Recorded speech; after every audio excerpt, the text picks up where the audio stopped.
Hello.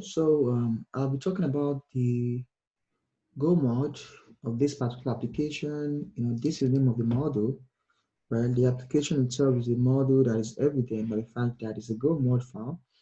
Is the minimum Go version required, which is .13. Now I'm going to come back to this.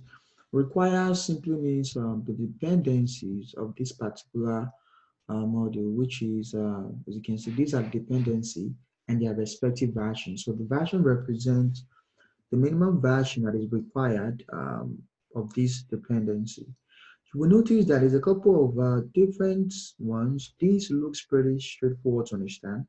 But if you notice that there are something like these ones like this, the ones that has version, the one that has version 0.0.0.0.0 and dates and hash.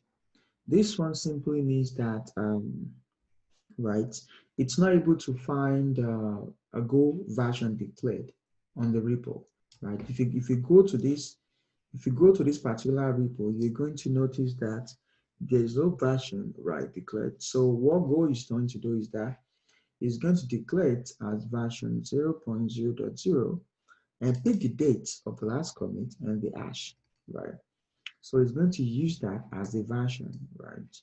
And if you notice this also, this one has tags, it has tags. This one doesn't have tags, right? So this is used as the tag along with the dates and also the git hash. But for this one, it uses, it has a tag, right? But the problem is that it has this plus incompatible. So what that means that is that this particular module itself or this particular dependency, let me put it that way, is not yet a model. So that means it doesn't have a Go mod file yet. So if you look into this repo, you will see that this particular version doesn't have, is not a Go model yet.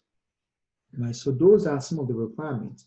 Now, if you look at replace simply, like it says, it's a way to pin a version, right? So that means what you're saying is that all the client.go should use version is 0.16.5.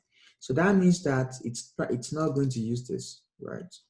It's not going to use it, it's going to use this particular version, right? That's what it's going to use. And also the same thing goes for REST. So it's going to use this particular version instead of whatever that is specified. Um, so this replace is just a way to like pin version, and also it's a way to use local replacements. Let's say this particular module, right? You have a copy locally, and you've made changes to that copy, and you want to test those changes. So all you have to do is just tell it to use a local version of this client code module, right? So by pointing it, by being able to do that, replace allows you to test a local version of this particular model that you're working with. So those are like some of the ways that you can use replace. It's nothing really special, right? Yeah. All right, so that's what I'll be talking about today. And well, yeah, that's it.